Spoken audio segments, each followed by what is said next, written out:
जय श्री राम। पवन सुत हनुमान की जय। सनातन धर्म में संकट मोचन भगवान हनुमान जी को मंगलवार का दिन समर्पित माना जाता है। मान्यताओं के अनुसार इस दिन हनुमान जी की पूजा अर्चना करने से साधक के जीवन की सभी परेशानियां दूर हो जाती है। साथ ही भगवान श्री राम और श्री हनुमान जी की भी विशेष कृपा प्राप्त होती है। कहा जाता है कि हनुमान जी की पूजा के दौरान हनुमान स्तुति और कथा का श्रवण अवश्य करना चाहिए। तो आइए आज मंगलवार के दिन सुनते हैं मंगलवार व्रत की संपूर्ण कथाएं। तो बोलिए प्रेम से जय बजरंगबली। भगवान शंकर के 11वें अवतार कहे जाने वाले हनुमान जी का व्रत और पूजन करने से भक्त की हर मनोकामना पूर्ण होती है। तो चलिए शुरू करते हैं। प्राचीन काल की बात है, एक नगर में ब्राह्मण दंपत्ति रहते थे। उनके पास सब कुछ था पर संतान नहीं थी, जिससे वे बड़े दुखी रहते थे।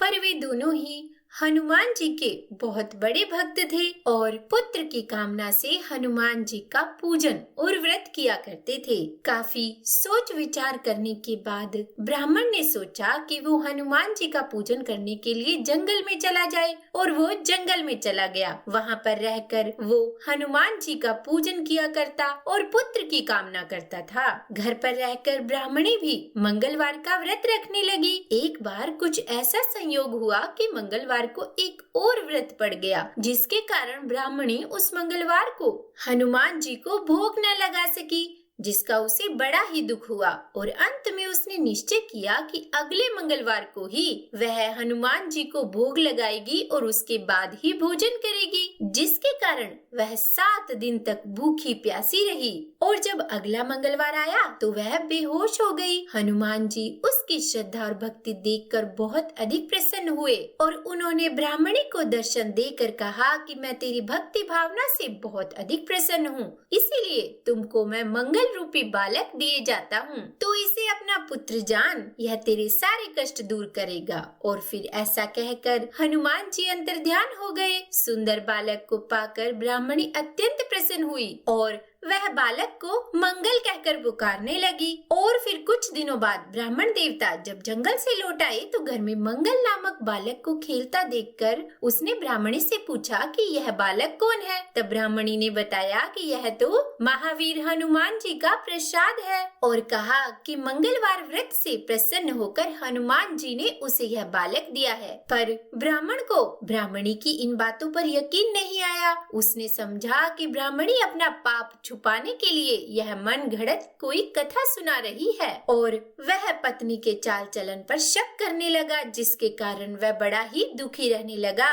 और एक दिन जब ब्राह्मण जल भरने के लिए कुएं पर जा रहा था तो ब्राह्मणी ने उससे कहा कि साथ में मंगल को भी लेते जाओ। ब्राह्मण उसे भी साथ ले गया और मौका देखकर उसे कुएं में फेंक दिया और मंगल को कुएं में डालकर जल लेकर वह घर लौटा। तो ब्राह्मणी ने आते ही ब्राह्मण से पूछा कि मंगल कहाँ है, और ब्राह्मण इससे पहले कि कोई उत्तर दे मंगल ने मुस्कुराते हुए घर में प्रवेश किया। इस प्रकार मंगल को सही सलामत खड़ा देखकर ब्राह्मण को अपनी पत्नी की बात में कुछ सच्चाई दिखाई देने लगी। और फिर उसी रात ब्राह्मण को हनुमान जी ने भी स्वप्न में दर्शन देकर कहा कि हे ब्राह्मण, तुम ब्राह्मणी पर व्यर्थ ही संदेह करते हो। वह सती साध्वी महिला है। मंगल मेरा ही वरदान है, जिसे मैंने उसकी भक्ति भावना से प्रसन्न होकर दिया है, इसीलिए तुम मंगल को अपना पुत्र ही जानो। ब्राह्मण को यह बात सुनकर बहुत ही खुशी हुई और वह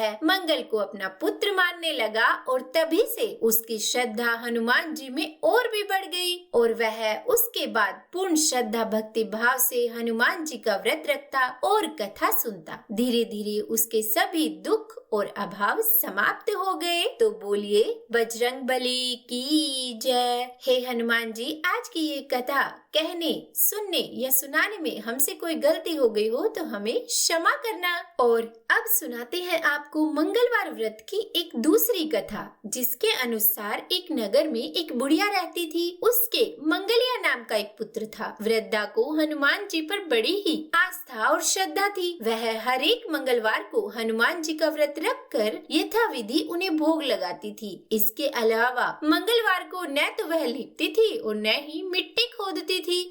प्रकार व्रत रखते हुए जब उसे बहुत समय बीत गया तो हनुमान जी ने सोचा कि चलो आज इस बुढ़िया की श्रद्धा की परीक्षा की जाए। और वे साधु का वेश बनाकर उसके द्वार पर आ गए और पुकारा कि है कोई हनुमान जी का भक्त जो हमारी इच्छा पूरी करे। जब बुढ़िया ने यह पुकार सुनी तो बाहर आई और पूछा कि महाराज क्या आज्ञा है। तब साधु के वेश में हनुमान जी बोले कि मैं भूखा हूँ, भोजन बनाऊंगा, तू थोड़ी सी जमीन लीप दे। तब बुढ़िया ने हाथ जोड़कर प्रार्थना की कि महाराज लीपने और मिट्टी खोदने के अलावा जो काम आप कहेंगे वह मैं करने को तैयार हूँ। तब साधु ने 3 बार प्रतिज्ञा कराने के बाद कहा कि तू अपने बेटे को बुला, मैं उसे औंधा लेटाकर उसकी पीठ पर भोजन बनाऊंगा। जब बुढ़िया ने यह सुना तो उसके पैरों तले से धरती खिसक गई, मगर वह वचन हार चुकी थी।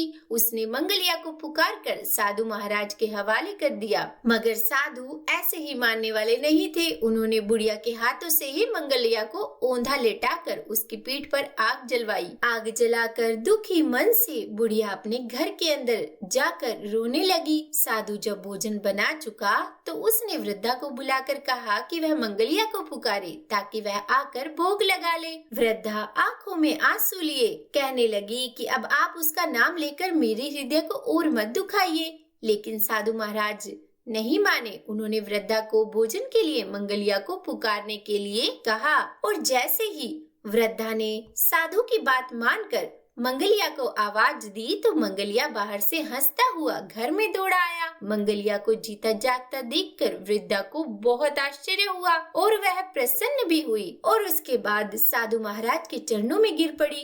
हनुमान जी ने भी उसे अपनी असली रूप में दर्शन दिए और फिर हनुमान जी ने उसे सभी प्रकार के सुखों का आशीर्वाद दिया और अंत में वे अंतर्ध्यान हो गए। तो बोलिए हनुमान जी की जय। यह कथा यहीं समाप्त हुई। हे हनुमान जी, आज की ये कथा कहने, सुनने या सुनाने में हमसे कोई गलती हो गई हो तो हमें क्षमा करना।